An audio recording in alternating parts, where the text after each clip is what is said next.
Assalamualaikum warahmatullahi wabarakatuh. Selamat pagi. Perkenalkan, saya Biden Yeni Aulia, SST/MCAT. Saya adalah dosen tetap di Prodi Sarjana Kebidanan, Fakultas Ilmu Kesehatan, Universitas Nasional Jakarta. Sebagai seorang dosen, saya wajib melaksanakan tridharma perguruan tinggi. Dan sebagai seorang dosen, saya wajib meningkatkan kualifikasi akademik dan sertifikat pendidik.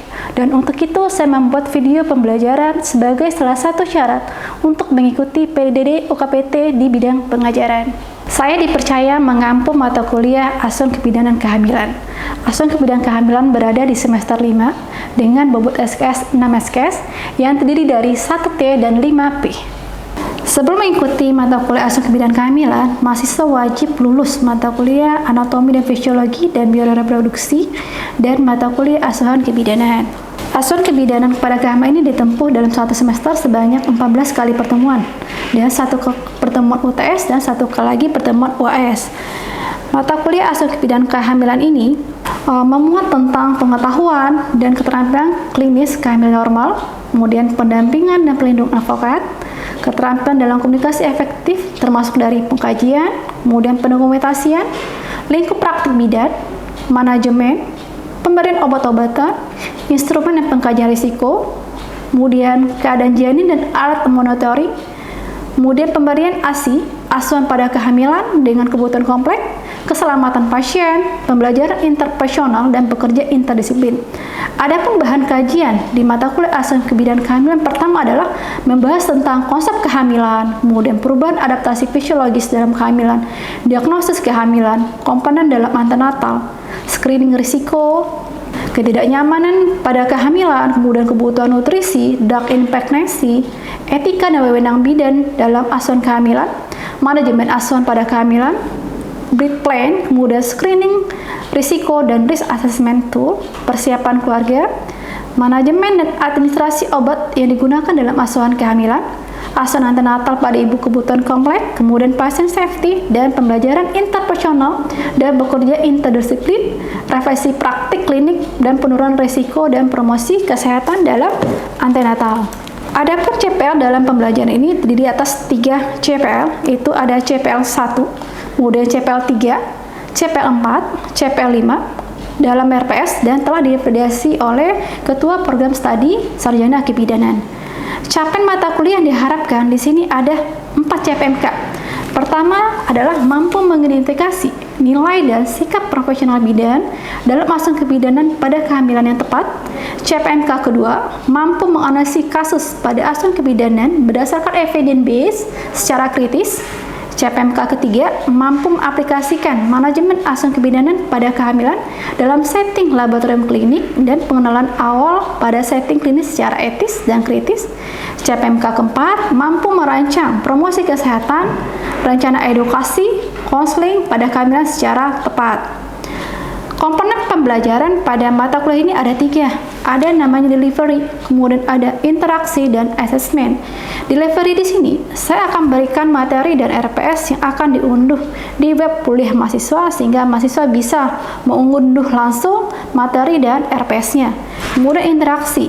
Interaksi pada mata kuliah Asuhan Kebidanan Kehamilan ini melibatkan 2 komunikasi, yaitu komunikasi antara dosen dengan mahasiswa berupa diskusi, kemudian tanya jawab dan refleksi. Di sini juga metode pembelajaran biasa saya gunakan itu ada demonstrasi, kemudian ceramah, role play, ya. Kemudian yang ketiga adalah komponen adalah asesmen. Asesmen pada mata kuliah Asuhan Kebidanan Kehamilan ini ada 2 asesmen. Pertama ada namanya asesmen formatif, kemudian asesmen sumatif. Asesmen formatif ini berupa kuis, ya. Ini biasanya kuis berada di perkuliahan. Kemudian ada juga tugas, baik tugas individu maupun tugas kelompok, kemudian juga sikap.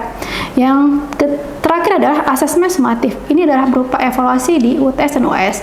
Untuk bobot penilaian sendiri, saya juga memberikan bobot penilaian terhadap asuhan kebidanan kehamilan itu, yaitu kalau untuk yang sikap itu bobot penilaiannya adalah 10%, untuk tugas itu 30%, UTS 30% dan UAS 30%. Referensi pembelajaran saya gunakan di sini ada beberapa referensi, itu ada buku saya sendiri dengan beberapa dosen lain, kemudian juga ada artikel jurnal. Di sini juga ada artikel jurnal saya dan beberapa artikel jurnal lain yang berkaitan dengan asuhan kebidanan kehamilan. Baik, berikut adalah video pembelajaran asam kebidanan pada kehamilan pada pertemuan kelima. Silakan menyaksikan. Oke, assalamualaikum warahmatullahi wabarakatuh. Waalaikumsalam warahmatullahi wabarakatuh. Selamat pagi.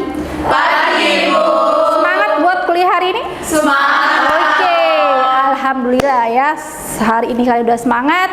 Supaya program kita berjalan lancar, kita berdoa dulu ya. Oke, saya minta tolong Rani untuk memimpin perdoanya ya. Baik, berdoa menurut kepercayaan dan agama masing-masing. Berdoa dimulai. Doa selesai. Oke, terima kasih Rani. Saya mau cek dulu kehadirannya, apakah hadir semua atau tidak ya. Safira hadir. Oke, Rabiatul. Hadir, Ibu. Amara hadir. Hadir. Rahmarani hadir? Hadir, Ibu. Oke, berarti hadir semua ya. Alhamdulillah ya. Oke, di pertemuan kelima ini, sekarang pertemuan berapa?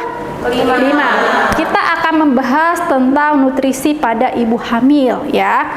Di pertemuan sebelumnya kita bahas tentang ketidaknyamanan. Sekarang kita membahas tentang nutrisi pada ibu hamil ya. Ini ada berapa sub pokok bahasan yang akan kita bahas. Pertama adalah kenapa pentingnya persiapan nutrisi pada ibu hamil ya. Kedua adalah bagaimana nutrisi sebelum hamil itu bisa mempengaruhi kehamilan bagi ibu hamil ya. Nih, ada berapa faktor yang mempengaruhi status gizi ibu sebelum hamil. Pertama adalah kebiasaan makan. Kenapa kebiasaan makan itu mempengaruhi? Karena nanti akan berkaitan dengan persiapan kehamilannya ya. Kalau misalnya ibunya makannya seimbang, alhamdulillah nanti gizinya pada saat hamil bagus ya. Tapi kalau biasanya kebiasaan makannya sembrono, asal-asalan aja, misalnya dia hobi berkonsumsi seperti kayak seblak atau mungkin proteinnya kurang, itu nanti akan menyebabkan status kehamilan tidak bakal bagus ya, atau bisa nanti juga akan pengaruhi nutrisi bagi si janinnya, dan efeknya bisa mungkin ibunya bisa malnutrisi atau misal juga ibunya nanti akan terjadi obesitas ya. Jadi ada faktor-faktor kehamilan. Pertama kebiasaan makan, kedua adalah kondisi kesehatan tadi seperti saya bilang ya. Kebiasaan makan nanti akan berpengaruh terhadap kondisi kesehatan ibu. Apa penyebabnya? Ibu bisa jadi obesitas. Obesitas apa? Berat badan yang berlebih. Kemudian yang kedua adalah kalau misalnya ibu yang memperhatikan, kemudian nanti bisa berujung obesitas atau bisa berujung menjadi malnutrisi ya. Malnutrisi adalah si ibu yang kekurangan nutrisinya ya. Yang ketiga adalah gaya hidup ya. Gaya hidup ini seperti apa, Bu? Seperti aktivitas fisik. Aktivitas fisik seperti misalnya dia jarang olahraga ya. Kemudian dia hobinya cuma mageran. Habis itu apalagi kebiasaan hidup itu bisa jadi ya kurang tidur, begadang ya. Kemudian kebiasaan hidup juga seperti misalnya dia merokok. Kemudian apalagi mengkonsumsi alkohol ya. Itu tidak dianjurkan, apalagi ibu yang ingin berencana hamil ya. Jadi ada beberapa faktor yang harus kita perhatikan untuk persiapan ibu menjadi seorang ibu hamil ya. Pertama adalah kebiasaan makannya, kondisi kesehatan, sama gaya hidup ya. Di sini peran kita sebagai seorang bidan nih memberikan edukasi ini kepada si ibu ya. Oke, kita lanjut ya. Ini ada berapa nutrisi yang kita berikan kepada si ibu kalau misalnya ibu merencanakan kehamilan ya. Pertama adalah asam folat ya. Kemudian ada namanya zat besi, ada namanya kalsium dan vitamin D. Semuanya itu ada kegunaannya ya. Pertama, seperti asam folat adalah gunanya untuk mencegah terjadi cacat tabung ya. Kemudian ada namanya adalah zat besi. Itu menghindari terjadinya anemia pada kehamilan ya. Kemudian ada kalsium, itu untuk persiapan pertumbuhan tulang dan tulang janin ya. Oke, sampai di sini ada yang ditanyakan nggak? Silakan. Yap. Baik Ibu, terima kasih banyak atas kesempatannya. Perkenalkan, saya Rahmarani Mahaputri. Saya izin bertanya, apa sih dampak anemia pada ibu hamil? Oke, tadi Rani ya bertanya apa sih dampaknya anemia pada ibu hamil ya? Karena kan tadi kita udah bahas ya bahwa zat besi itu salah satu fungsinya untuk mencegah terjadinya anemia pada kehamilan ya. Sebenarnya anemia kehamilan ini banyak sekali dampaknya ya. Kalau misalnya tidak pada ibu hamil, pertama adalah bisa menyebabkan keguguran, perdarahan. Itu pada ibu ya. Kalau pada janin ya bisa menyebabkan janin jadi BBR ya, atau misalnya kurang gizi ya. Jadi sangat banyak manfaat yang ditimbulkan akibat anemia pada ibu hamil. Makanya sekarang itu kan ada program pemerintah ya yang menggerakkan supaya menurunkan angka kejadian anemia dengan pemberian tablet EP sebanyak 120 tablet ya. Berarti dari awal kehamilan sampai kehamilan itu diberikan zat besi untuk mencegah apa tadi? Mencegah terjadinya anemia. Karena dampak dari anemia itu sangat buruk ya, yang mempengaruhi kesehatan bagi ibu. Dan yang lebih parah itu juga ada menyebabkan kematian ya, karena misalnya pendarahan tidak ditolongi dengan tepat, ujungnya apa? Menyebabkan kematian ya. Itu nanti akan nyumbang AKI dan AKB ya. Oke, kita lanjut ya. Nih, tadi makanan, sekarang pengaruh budaya ya. Nutrisi itu juga dipengaruhi oleh pengaruh budaya ya. Ada berapa budaya yang melarang pantangan makanan? Misalkan ada suatu budaya yang mengatakan ibu hamil itu nggak boleh makan ikan. Ya, pernah dengar nggak? Ya kan? Atau ibu hamil nggak boleh makan telur. Kenapa? Coba. Katanya ibu hamil nggak boleh makan ikan, nanti anaknya amis. Atau misalnya ibu hamil nggak boleh makan telur, nanti bisulan ya? Bisulan. Sebenarnya itu tidak benar ya. Kalau misalnya ibu hamil dilarang makan ikan, otomatis proteinnya tidak tercukupi ya. Sedangkan ibu hamil itu harus banyak mengkonsumsi protein, apalagi telur ya. Telur itu kalau bisa 1 hari minimal 1 mengkonsumsi telur ya. Kenapa? Selain dari protein juga banyak manfaatnya bagi ibu hamil ya. Kemudian ada makanan tradisional yang diyakini memperkuat kesehatan ibu dan bayi. Ada juga apa contohnya tempat adik-adik ini? Seperti apa? Misalnya nih, ada makanan ini bisa nih memperkuat, menambah apa gitu.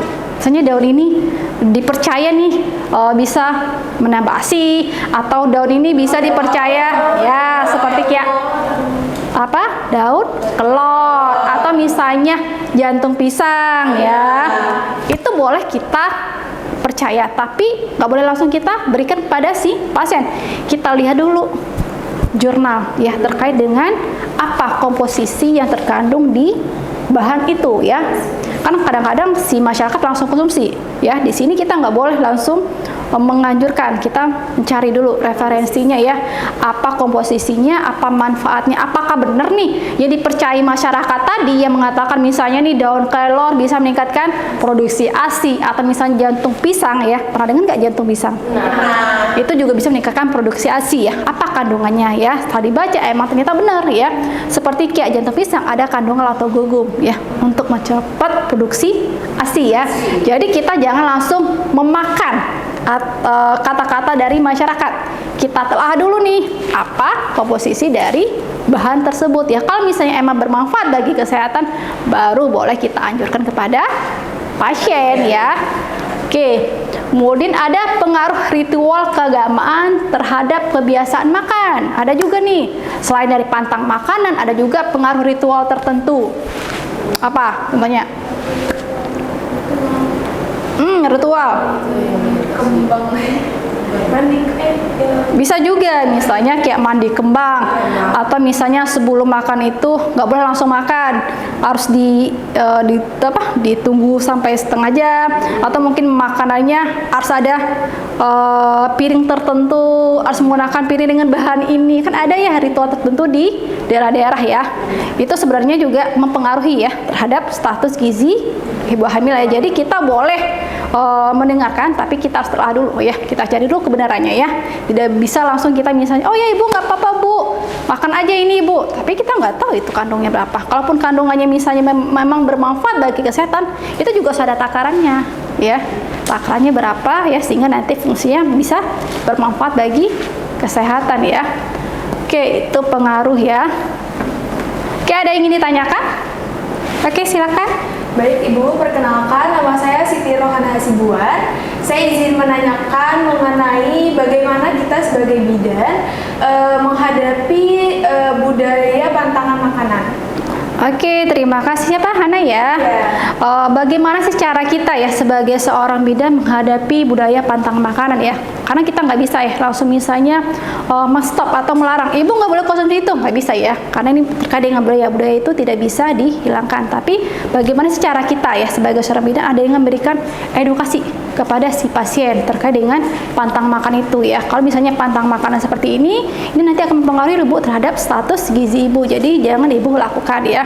Kemudian selain edukasi ini tidak hanya kita berikan pada pasien ya, karena yang banyak mempengaruhi keputusan ibu dan melakukan suatu tindak itu adalah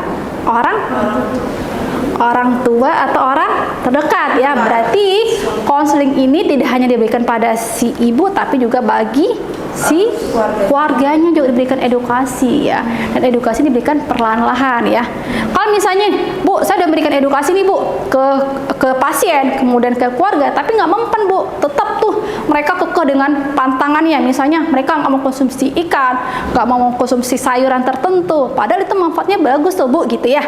Kita bisa dengan melakukan pendekatan kepada orang yang dituakan oleh si keluarga tersebut. Misal seperti apa? Tokoh masyarakatnya, Pak RT, atau kalau di daerah apa namanya? Kepala desa ya. Apalagi biasanya tuh kader, ketua adat, pokoknya orang yang mereka segani ya. Berarti di sini kita memberikan edukasi kepada pasien, keluarga, dan juga melakukan pendekatan kepada tokoh masyarakat ya. Jadi itu salah satu cara kita untuk menghadapi pantangan makanan di masyarakat ya. Oke, kita lanjut ya.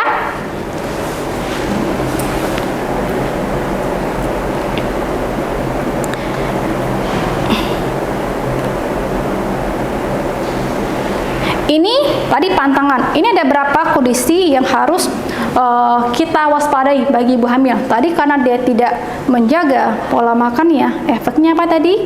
Obesitas sama malnutrisi ya. Nih, obesitas itu kenapa sih Bu ditakutkan obesitas Bu gitu ya? Karena apa? Obesitas itu nanti akan menyebabkan komplikasi dalam kehamilan ya. Misalnya si ibu bisa terkena apa? Anaknya bisa apa? Makrum, lebih gedar ya. Kemudian bagi ibunya juga bisa jantung ya. Jadi banyak komplikasi yang mungkin ditimbulkan di obesitas ini ya, makanya dilarang. Makanya di sini kita harus memberikan edukasi kepada ibu terkait nutrisi yang seimbang ya, biar tidak terjadi obesitas sama malnutrisi ya. Kemudian nih tadi, kalau yang kelebihan ada efeknya, kekurang juga ada apa? Anaknya menjadi BBR, kemudian menyebabkan apa? Abortus ya, atau keguguran ya. Nih, makanan yang kita sarankan itu sebelum hamil ibu itu apa? Pertama harus makanan seimbang ya. Seimbang ini apa? Oke, sekarang itu nggak 4 sehat 5 sempurna lagi, tapi piringku. Ya, udah dengar nggak? Pernah. Ya, kalau dulu mungkin Bu, makanan saya itu seperti apa sih Bu? Makanan 4 sehat 5 sempurna. Kalau sekarang nggak, tergantung isi piringku. Misalnya patokan karbohidratnya berapa gram, proteinnya berapa, sayurnya berapa, buahnya berapa. Ya, jadi kalian nanti ketika misalnya di lahan atau lagi praktek jangan memberikan edukasi terkait dengan apa 4 sehat 5 sempurna lagi. Sekarang itu adalah isi piringku ya, baik bagi ibu hamil, kemudian bagi ibu nifas ataupun bagi bayi ya.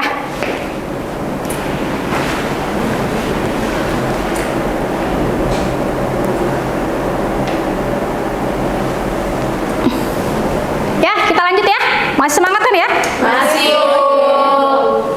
Ini cara mengidentifikasi apakah riwayat nutrisi si ibu ini baik atau tidak. Pertama dengan cara kita evaluasi makan hariannya.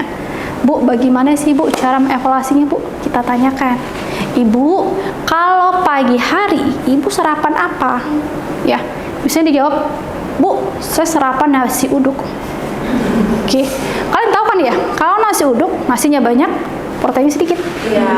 Ya kan, paling ditambah cuma sedikit orek tempe, kemudian telur cuma sedikit ya. Kita tanya lagi, oke, ibu konsumsi nasi uduk, apalagi Bu ada tambahannya nggak?